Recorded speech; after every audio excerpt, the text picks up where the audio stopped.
जय हिंद दोस्तों, स्वागत है आपका जय बालाजी क्लासेस में। दोस्तों आज हम पढ़ने जा रहे हैं उत्तर पूर्वी हिमालय के बारे में। तो दोस्तों सबसे पहले हम बात कर लेते हैं कि हिमालय का विस्तार कहाँ से कहाँ तक है। तो दोस्तों हिमालय का पश्चिम में विस्तार कहाँ तक है, तो कहाँ तक है सिंधु गौज तक है, और पूर्व में कहाँ तक है, तो कहाँ तक है दिहांग गौज तक है।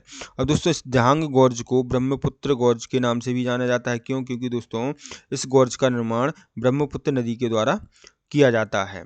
ठीक, इसके बाद हम बात करें दोस्तों कि दिहांग गौज के बाद हिमालय जो है दक्षिण की ओर एक तीखा मोड़ बनाते हुए भारत के उत्तर पूर्वी राज्यों में फैल जाता है, और दोस्तों इसे ही उत्तर पूर्वी हिमालय के नाम से जाना जाता है। ठीक, अब इसके बाद हम बात करें दोस्तों कि इन उत्तर पूर्वी राज्यों में फैले हिमालय की ज़्यादातर पहाड़ियाँ जो हैं छोटे बड़े नदी नालों के द्वारा अलग होती हैं, और दोस्तों इन पहाड़ियों को जो है भारत के उत्तरी पूर्वी राज्यों में अलग अलग नाम से जाना जाता है। जैसे कि हम बात करें दोस्तों, सबसे पहले डफला पहाड़ियाँ, मिरी पहाड़ियाँ, अबोर पहाड़ियाँ और मिश्मी पहाड़ियाँ। ये किस राज्य में है, तो किस राज्य में है दोस्तों? अरुणाचल प्रदेश में। और दोस्तों इन चारों पहाड़ियों के जो नाम हैं वो यहाँ पर रहने वाली जनजातियों के नाम पर रखे गए हैं। ठीक, इसके बाद हम बात करें दोस्तों ये चारों पहाड़ियाँ किसका भाग हैं, तो किसका भाग है? शिवालिक हिमालय का भाग है। ठीक, चल इसके बाद हम बात करें दोस्तों पटकाई बूम की पहाड़ियाँ। तो दोस्तों पटकाई बूम की पहाड़ियाँ जो हैं ये भी अरुणाचल प्रदेश में है, लेकिन दोस्तों ये महान हिमालय का भाग है। किसका भाग है? महान हिमालय का भाग है। और इसके बाद बात करें दोस्तों ये पटकाई बूम की पहाड़ियाँ जो हैं भारत के अरुणाचल प्रदेश और म्यांमार देश की सीमा पर स्थित हैं। कहाँ पर स्थित हैं?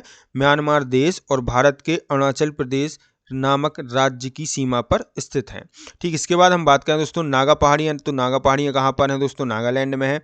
मणिपुर की पहाड़ियाँ और लेमाटोल की पहाड़ियाँ कहाँ पर हैं, तो कहाँ पर हैं? मणिपुर में है। इसके बाद हम बात करें दोस्तों मिजो की पहाड़ियाँ, या फिर इन्हीं को कहा जाता है लुसाई पहाड़ियाँ।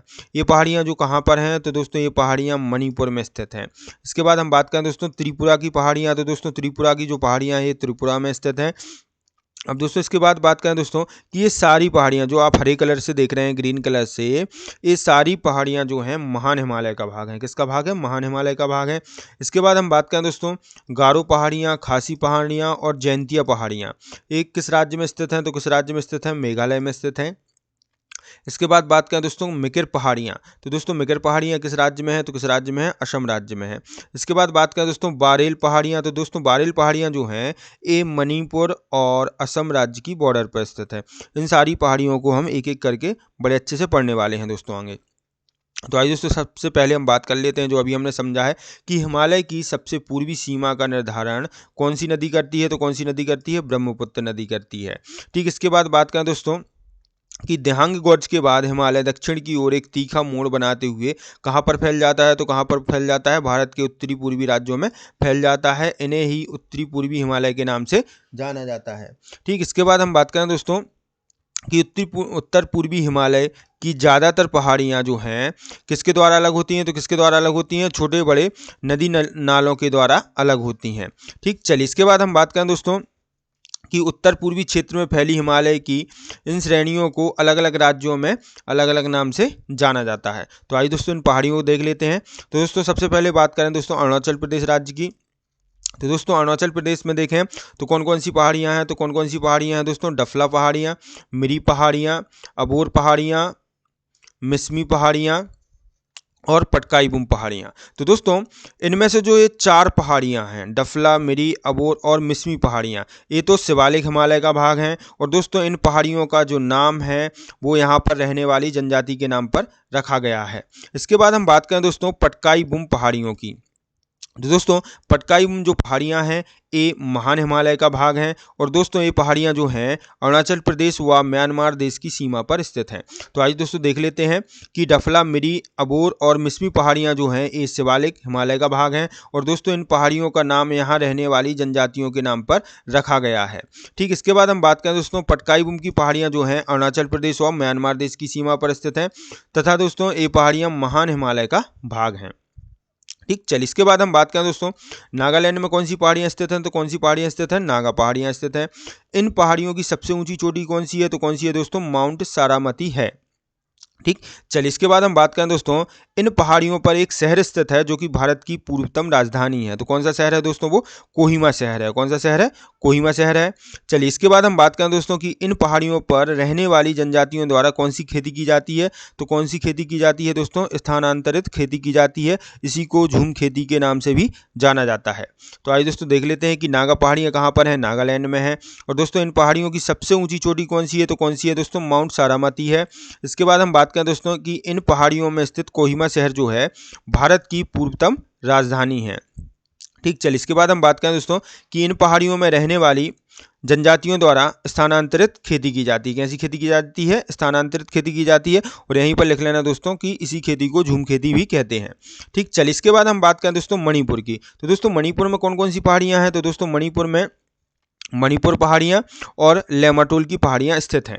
ठीक। चलिए इसके बाद हम बात करें दोस्तों कि मणिपुर की सबसे बड़ी नदी वराक नदी किन पहाड़ियों से निकलती है? तो किन पहाड़ियों से निकलती है दोस्तों? मणिपुर पहाड़ियों से निकलती है। ठीक। इसके बाद हम बात करें दोस्तों कि लोकटक झील किन पहाड़ियों में स्थित है? तो किन पहाड़ियों में स्थित है दोस्तों? मणिपुर की पहाड़ियों में स्थित है, जो कि मीठे पानी की एक झील है। और दोस्तों जो लोकटक झील है, इस झील में भारत का तैरता हुआ राष्ट्रीय उद्यान है। उस तैरते हुए राष्ट्रीय उद्यान का नाम क्या है? तो दोस्तों उस तैरते हुए राष्ट्रीय उद्यान का नाम है केवुल लामजाओ। ठीक। तो दोस्तों केवुल लामजाओ जो राष्ट्रीय उद्यान है, यह मणिपुर की लोकटक झील में स्थित है। और इस राष्ट्रीय उद्यान की विशेषता क्या है? तो दोस्तों यह राष्ट्रीय उद्यान भारत का एक तैरता हुआ राष्ट्रीय उद्यान है।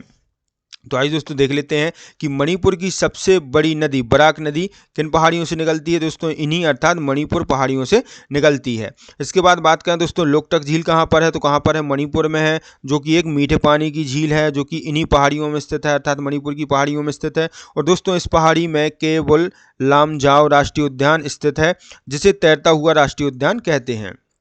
ठीक। चलिए इसके बाद हम बात करें दोस्तों मिजोरम की। तो दोस्तों मिजोरम में कौन सी पहाड़ियाँ स्थित हैं? तो कौन सी पहाड़ियाँ स्थित हैं दोस्तों? मिजो पहाड़ियाँ स्थित हैं, जिनको लुसाई पहाड़ियों के नाम से भी जाना जाता है। और दोस्तों इन मिजो पहाड़ियों की सबसे ऊंची चोटी कौन सी है? तो कौन सी है दोस्तों? ब्लू माउंटेन है। इसके बाद हम बात करें दोस्तों कि लुसाई, मिजो और कोगनेट जनजातियां कहाँ पर निवास करती हैं? तो कहाँ पर निवास करती हैं? मिजोरम की मिजो पहाड़ियों में निवास करती हैं। ठीक। तो आइए दोस्तों देख लेते हैं कि मिजोरम में कौन सी पहाड़ियाँ स्थित हैं? मिजो पहाड़ियाँ स्थित हैं।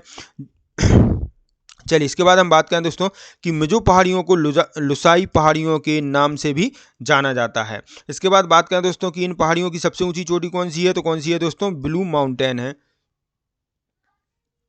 चलिए दोस्तों इसके बाद हम बात करें दोस्तों कि ये पहाड़ियाँ लुसाई, मिजो और कोगनेट जनजातियों का आवास है, अर्थात ये जनजातियाँ दोस्तों इन पहाड़ियों पर निवास करती हैं। लेकिन दोस्तों इनकी जनसंख्या जो है तेजी से कम हुई है।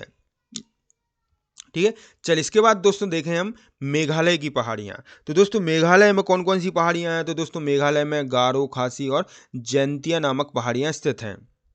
ठीक। चलिए एक एक करके इनको देख लेते हैं। सबसे पहले दोस्तों गारो पहाड़ियों की बात करें तो दोस्तों गारो पहाड़ियों की सबसे ऊंची चोटी कौन सी है? तो कौन सी है दोस्तों? पॉइंट नोकरेक है। ठीक। इसके बाद हम बात करें दोस्तों कि खासी पहाड़ियाँ जो हैं मेघालय के केंद्रीय भाग में स्थित हैं। ठीक। तो मेघालय के केंद्रीय भाग में कौन सी पहाड़ियाँ स्थित हैं? तो कौन सी पहाड़ियाँ स्थित हैं? खासी पहाड़ियाँ स्थित हैं। और दोस्तों इन्हीं खासी पहाड़ियों में जो है मेघालय के शिलोंग, चेरापूंजी और मासिन राम नामक शहर स्थित हैं। अब दोस्तों ये आपको बड़े अच्छे से पता होगा कि भारत में सबसे ज़्यादा वर्षा कहाँ पर होती है? तो कहाँ पर होती है? मेघालय के मासिन राम में होती है। और दोस्तों दूसरी सबसे ज़्यादा वर्षा वाला शहर कौन सा है? तो कौन सा है दोस्तों? चेरापूंजी है। अर्थात दोस्तों भारत के सर्वाधिक वर्षा वाले दोनों शहर कहाँ पर स्थित हैं? तो कहाँ पर स्थित हैं? मेघालय में स्थित है। और मेघालय में किन पहाड़ियों पर स्थित है? तो किन पहाड़ियों पर स्थित है? खासी पहाड़ियों पर स्थित है। ठीक है। इसके बाद हम बात करें दोस्तों खासी पहाड़ियों की सर्वोच्च चोटी कौन सी है? तो दोस्तों खासी पहाड़ियों की सबसे ऊंची चोटी लूम शिलोंग है। ठीक। इसके बाद बात करें दोस्तों कि ये पहाड़ियां जो हैं किस जनजाति का आवास स्थान है? तो किस जनजाति का आवास स्थान है? खासी जनजातियों का आवास स्थान है। ठीक। इसके बाद जयंतिया पहाड़ियों की बात करें तो दोस्तों जयंतिया पहाड़ियों की सबसे ऊंची चोटी कौन सी है? तो कौन सी है? मारंगसेन है। कौन सी है? मारंगसेन है।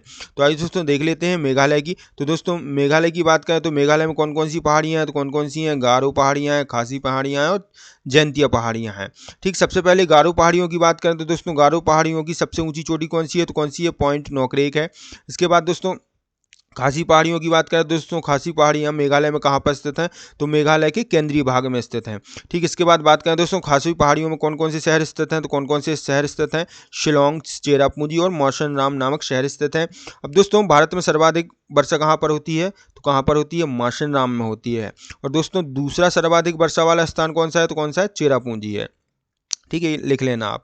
इसके बाद हम बात करें दोस्तों कि खासी पहाड़ियों की सर्वोच्च चोटी कौन सी है, तो कौन सी है दोस्तों, लुमसलोंग है। कौन सी है, लुमसलोंग है। इसके बाद बात करें दोस्तों कि ये पहाड़ियाँ कौन सी जनजाति का आवास है, तो दोस्तों ये पहाड़ियाँ जो हैं खासी जनजातियों का आवास है। इसके बाद हम बात करें दोस्तों जयंतिया पहाड़ियाँ की, तो दोस्तों जयंतिया पहाड़ियाँ की सबसे ऊंची चोटी या सर्वोच्च चोटी कौन सी है, तो कौन सी है, मारंग सेन है। चलिए, इसके बाद बात करें दोस्तों असम की, तो दोस्तों असम में कौन कौन सी पहाड़ियाँ स्थित हैं, तो कौन कौन सी पहाड़ियाँ स्थित हैं, तो मिकिर पहाड़ियाँ और बारेल पहाड़ियाँ स्थित हैं। ठीक, इसके बाद हम बात करें दोस्तों कि मिकिर पहाड़ियों में कौन सी जनजाति निवास करती है, तो दोस्तों मिकिर पहाड़ियों में मिकिर जनजाति निवास करती है जो कि झूम खेती करती है। इसके बाद हम बात करें दोस्तों कि बारेल पहाड़ियाँ जो हैं कहाँ पर स्थित हैं, तो दोस्तों बारेल पहाड़ियाँ जो हैं असम और मणिपुर बॉर्डर पर स्थित हैं। तो आइए दोस्तों देख लेते हैं कि असम में कौन कौन सी पहाड़ियाँ हैं, तो कौन कौन सी पहाड़ियाँ हैं, मिकिर पहाड़ियाँ हैं और बारेल पहाड़ियाँ हैं। ठीक, इसके बाद हम बात करें दोस्तों कि मिकिर पहाड़ियाँ जो हैं किस नेशनल पार्क के दक्षिण में स्थित हैं, तो किस नेशनल पार्क के दक्षिण में स्थित हैं, काजीरंगा नेशनल पार्क के दक्षिण में स्थित हैं। ठीक है दोस्तों, एक क्वेश्चन आपका यहाँ से ये बन गया कि काजीरंगा राष्ट्रीय उद्यान कहाँ पर स्थित है, तो कहाँ पर स्थित है दोस्तों, असम में स्थित है, जो कि एक सींग के गैंडे के लिए विख्यात है। ठीक, चलिए इसके बाद बात करें दोस्तों कि इन पहाड़ियों में कौन सी जनजाति निवास करती है, तो कौन सी जनजाति निवास करती है, मिकिर जनजातियां निवास करती हैं, जो कि कौन सी खेती करती है दोस्तों, झूम खेती करती है। ठीक, चलिए इसके बाद हम बात करें दोस्तों कि बारेल पहाड़ियाँ असम में कहाँ पर स्थित हैं, तो दोस्तों बारेल पहाड़ियाँ जो हैं असम और मणिपुर बॉर्डर पर स्थित हैं। ठीक है दोस्तों, तो ये हो गया दोस्तों हमारा उत्तर पूर्वी हिमालय। इसके आगे जो है भारत के भूगोल के बारे में हम नेक्स्ट वीडियो में पढ़ेंगे। तो दोस्तों यदि आपको हमारे पढ़ाने का तरीका अच्छा लगता है तो हमारे चैनल को सब्सक्राइब करें, शेयर करें और हमारे वीडियो पर लाइक और कमेंट करना ना भूलें।